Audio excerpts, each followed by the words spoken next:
Hello everybody, today we're diving into, you guessed it, gerunds. We'll discuss what they are, how to use them, and some common mistakes to avoid. But what is a gerund? A gerund is just a verb ending in ing that acts like a noun, and because it's word like a noun, we can use it in different parts of a sentence, just like we will with any other noun. And how are they used? One ways we use gerund is as the subject of a sentence. Maybe an example is swimming is good exercise. Here, swimming is the thing doing the action. It is the subject. The other is as the object of a verb. For example, I enjoyed painting. Some verbs like enjoyed, about, or finished always need a gerund after them.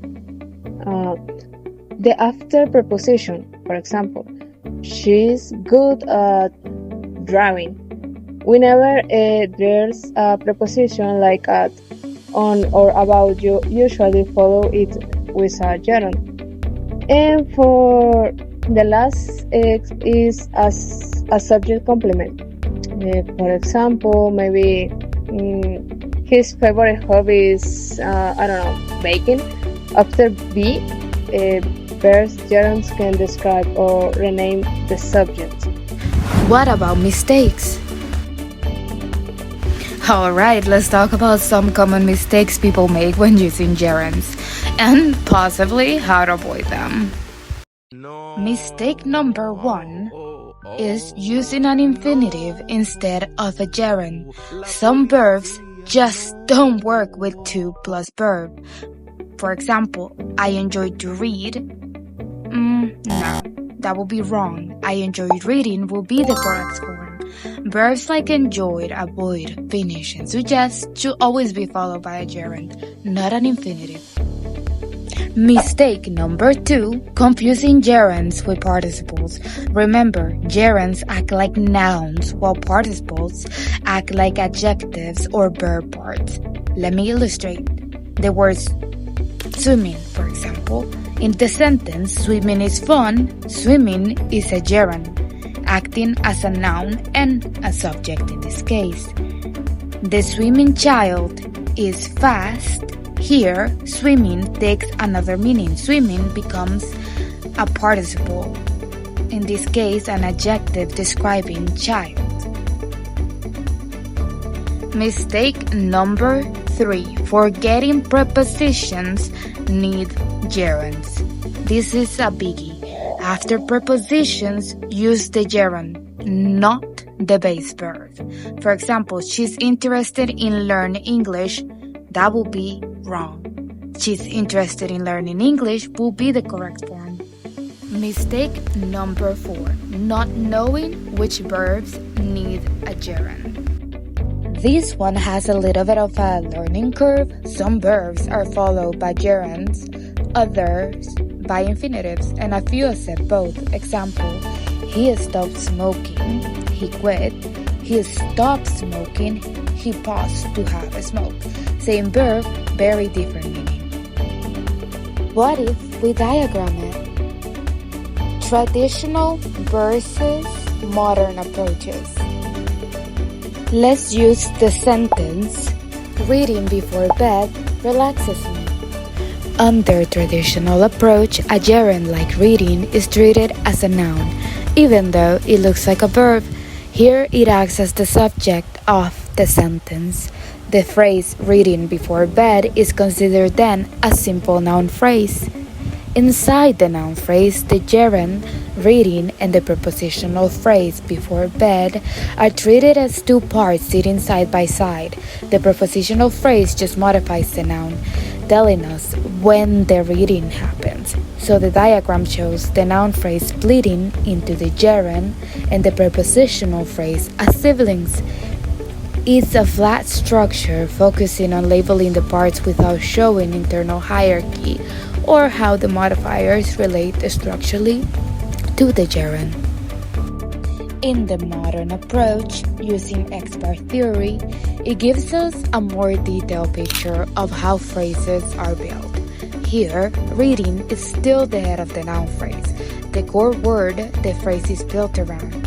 But instead of the modifier just sitting beside the noun, the prepositional phrase before bed is attached as a modifier within the noun phrase at a deeper structural level.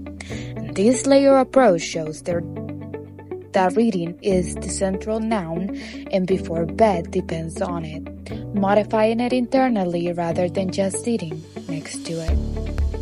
So, what have we learned? Both approaches recognize that reading is a gerund functioning as a noun and before bed modifies it. The traditional approach shows a simpler, flatter structure with the gerund and modifiers as siblings.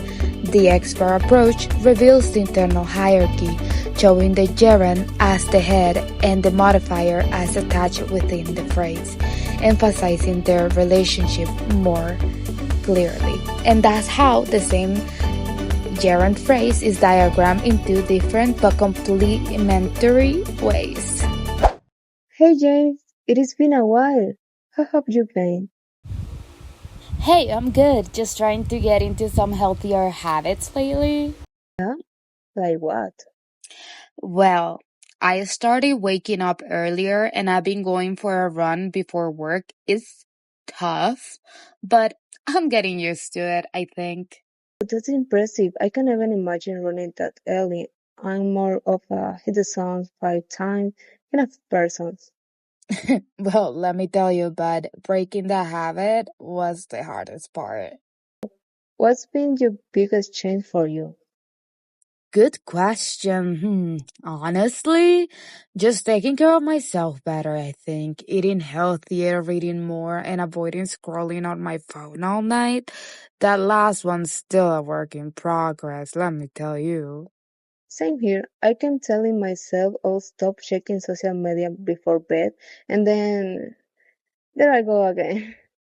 Right? I've even tried leaving my phone in the kitchen overnight, but I gave up after like 2 nights. That definitely was not gonna happen.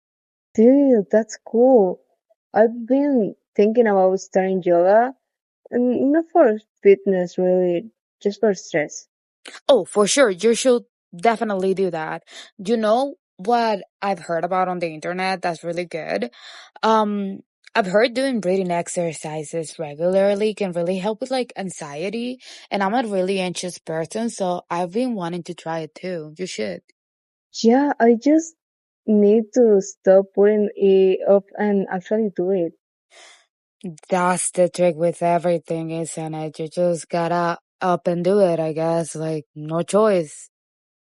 For real, but hey, propose to you for actually sticking to your routine. Thank you very much. I really appreciate that. I'm really, really trying. Some days are better than others, but building the habit is the first step, right? Exactly. Did you catch any gerund phrases? There are 12. Let's take a look. Some of the gerund phrases used are as follows: waking up earlier, going for a run before work, running that early, breaking that habit, taking care of myself, avoiding scrolling on my phone all night, checking social media before bed, leaving my phone in the kitchen overnight, starting yoga, doing breathing exercises regularly, putting it off, and lastly, building the habit.